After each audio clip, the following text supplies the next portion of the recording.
কি রে দিদি, তুই কয়টা মাছ পেলি? না, আজ বড়শিতে একটাও মাছ ধরা পড়লো না। আমারও বড়শিতে একটাও মাছ উঠলো না। আজ হয়তো আর মাছ উঠবে না রে। চল বাড়ি যাই। সে কি রে, এখনই বাড়ি যাবি? তবে দুপুরে খাবি কি? ঘরে যে কিছুই নেই। চল দেখি, শাক লতা পাতা যা হোক নিয়ে যাই। চল, অনেক দিন খিচুড়ি খাইনি রে দিদি। চল আজ চালে ডালে ফুটিয়ে তার ভেতরে লতা পাতা দিয়ে খিচুড়ি রান্না করি। খিচুড়ি খাবি? আচ্ছা চল দেখি কি কি পাই।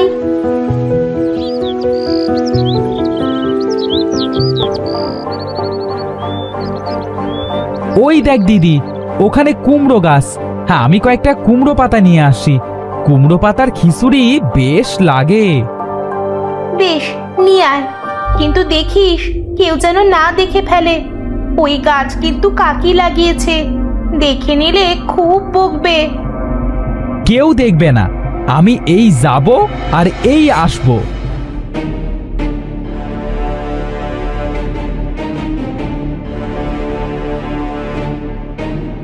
অনেক পাতা ছিঁড়েছিস, এবার জলদি আয়, তাড়াতাড়ি বাড়ি চল। হ্যাঁ আসছি আসছি। ওরে বাপরে, হে মা, হে এটা কি হলো? একটা কাজ যদি তোকে দিয়ে ঠিকঠাক হয়, এবার কি হবে? মাজাটা তো ভেঙে গেল। চোখ দুটো কি খুলে হাঁটিস নাকি বন্ধ করে? দেখতে পাইনি রে দিদি। চল চল পালাই। এই কে রে? আমার এত সাধের কুমড়ো গাছের মাথাটা ভাঙলি কে রে? কোন হতচ্ছাড়া? হ্যাঁ, পালা ভাই পালা, তাড়াতাড়ি পালা। কাকি দেখতে পেলে আর আমাদের আস্ত রাখবে না। ও তোরা হতচ্ছাড়া ডান পিটে ছেলে মেয়ে, আমার গাছের মাথাটা ভাঙলি তো? আজ আসুক তোদের কাকা, তোদের মজা আমি দেখাবো। কত ধানে কত চাল আজ তোরা দুজন টের পাবি। আমরা ইচ্ছে করে ভাঙিনি কাকি, আসলে আজ তো ঘরে কিছু খাবার নেই, তাই ভাবলাম কটা লাউ পাতার খিচুড়ি। বুঝেছি, আমার এত কষ্ট করে লাগানো গাছ তোরা চুরি করছিলি। দাঁড়া, আমার গাছ চুরি করার শাস্তি তোরা পাবি।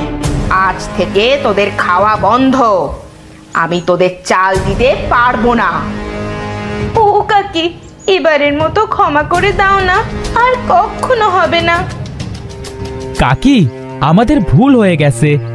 বাবা মা মারা যাওয়ার পর তোমরাই আমাদের খাবার দিয়েছো। তুমি রাগ করো না কাকি। আর একটা কথাও বলবি না, যা এখান থেকে।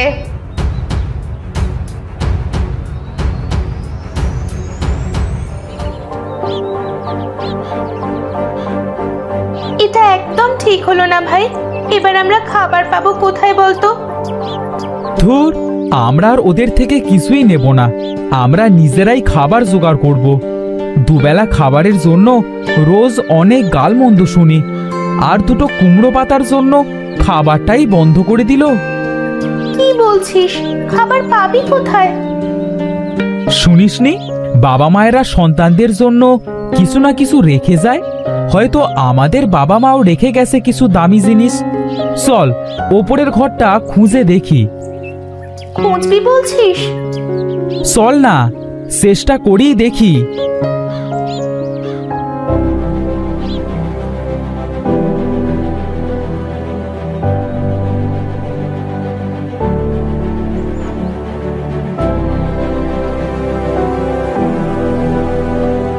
উফ, কত সময় ধরে খুঁজলাম, কিন্তু কিছুই তো পেলাম না। মনে হয় না কিছু পাবো। ওই দেখ, ওটা কি? কোনো একটা বাক্স মনে হচ্ছে না? চল তো খুলি, হয়তো কিছু পাবো। বেশ, চল খুলি।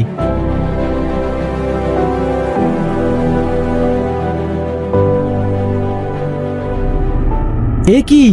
এ তো একটা বই। স্বর্গের বই লেখা, আর নিচে লেখা আনন্দ কুমার। আনন্দ কুমার আবার কে?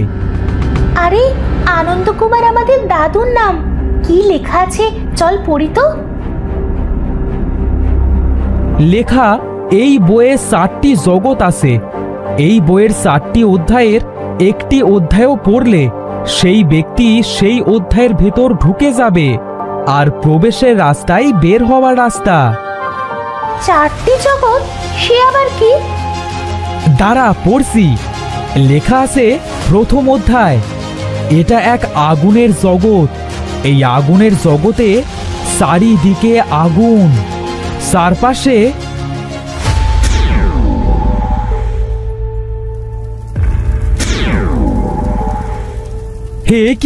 হে কি আমরা কোথায়?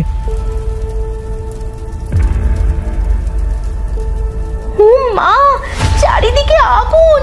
পালা ভাই পালা! ওই দেখ একটা আগুনের দৈত্য আমাদের দিকে ছুটে আসছে। পালা দিদি, তাড়াতাড়ি এদিকে আয়। এইসব কি হচ্ছে?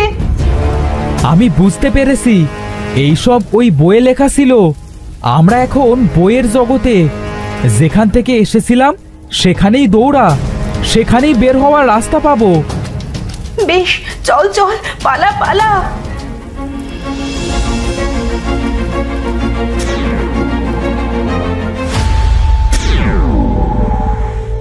এই বইটার এত শক্তি! দাদু নিশ্চয়ই এই বইটা স্বর্গ থেকে পেয়েছিল। আচ্ছা, পরের অধ্যায়ে কি আছে দেখি তো। আমি আর আগুনের জগতে যাব না বাবা, তুই ইচ্ছে হলে যা। আরে সব জগতই কি আগুনের নাকি? পরেরটা ভালোও তো হতে পারে। বেশ, পড় তাহলে। অধ্যায় 2, হাওয়ার জগৎ। চারিদিকে হাওয়ায় সব উড়ে যায়।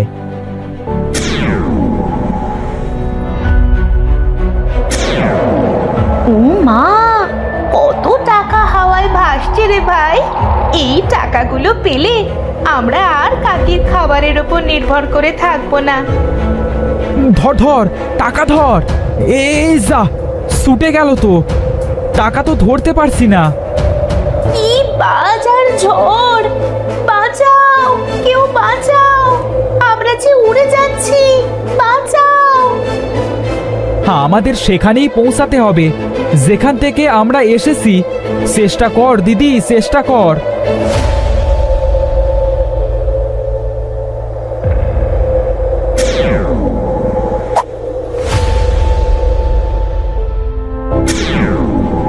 ধুর, কত টাকা ছিল, কিন্তু একটাও তো ধরতে পারলাম না রে। ঠিক বলেছিস, চল আরেক অধ্যায় পড়ি, হয়তো আরো ভালো কিছু পাবো। এবার আমায় দে তো, আমি পড়বো। 3য় অধ্যায়, চারিদিকে মুক্তা আর মণি, কিন্তু সব আছে পানির ভেতর। বিশাল সমুদ্র, এক বিশাল দানব মাছ।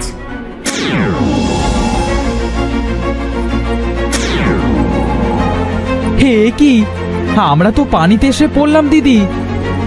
এই দেখ, কত মুক্ত! নে নে ভাই, যত পারিস নিয়ে নে। এগুলো নিলে আর আমাদের কোনো দুঃখ থাকবে না। এই দেখ দিদি, আমি কত মুক্তা নিয়েছি। আমিও নিয়েছি, দেখ দেখ। আচ্ছা, ওটা কি রে? কোথায়? কি? আরে পানির নিচে তাকা, লাল কি যেন বিশাল একটা ওপরে আসছে গভীর থেকে। দেখ দেখ।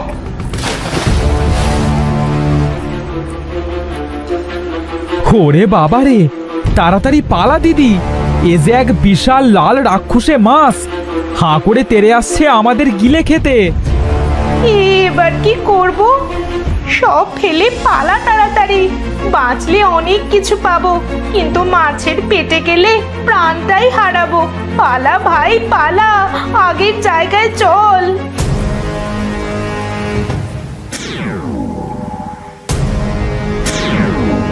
যাক, বাঁচলাম, কিন্তু একটাও তো মুক্তা আনতে পারলাম না। তুই?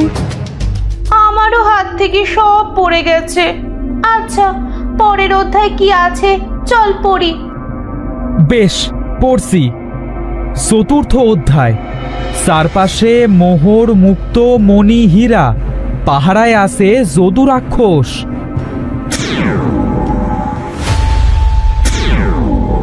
দেখ দিদি, রাক্ষসটা ঘুমাচ্ছে, যদি উঠে যায় আমাদের ছিঁড়ে খাবে। এবার কিন্তু বুদ্ধি করে সব নিতে হবে, বুঝলি? কিন্তু কি বুদ্ধি তাই ভাব। পেয়েছি বুদ্ধি। শোন, রাক্ষস তো একটা আর আমরা দুজন। তুই একটা বস্তায় সব হীরা সোনা দানা ভর, আর তারপর আগে থেকেই ফেরত যাবার রাস্তায় দৌড়ে চলে যাবি। আর রাক্ষসের ঘুম ভাঙলে আমি অন্যদিকে দৌড় দেব। রাক্ষসটা যখনই আমার পেছনে ছুটবে তুই এই ফাঁকে আবার বাড়ি ফেরত চলে যাবি, কেমন? কিন্তু ভাই, তোর কোনো বিপদ হলে? আরে কোনো বিপদ হবে না, ছোটবেলা থেকে দৌড়ে পাকা হয়ে গেছি। শোন, তুই সব নিয়ে আগে পালা, আমি রাক্ষসের অন্য পাশে গিয়ে ওকে ডাকি। সাবধানে যাস ভাই। এই রাক্ষস, কি রে হতভাগা, ঘুমাচ্ছিস নাকি? এই দেখ, আমি এসেছি, এবার তোকে মেরে সব নিয়ে যাব। এই কে রে তুই? পুচকে সোরা, তুই তো আমার নখেরও সমান না। দাঁড়া, তোর মজা দেখাচ্ছি।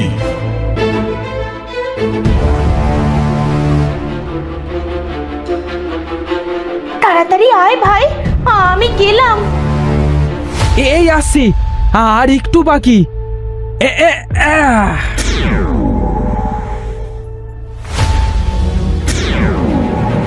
উফ, আসতে পারলি তবে? এক মুহূর্তের জন্য ভেবেছিলাম তুই বুঝি আর আসতে পারবি না। এই দেখ দিদি, কত মোহর হীরা। এইবার আমরা সারা জীবন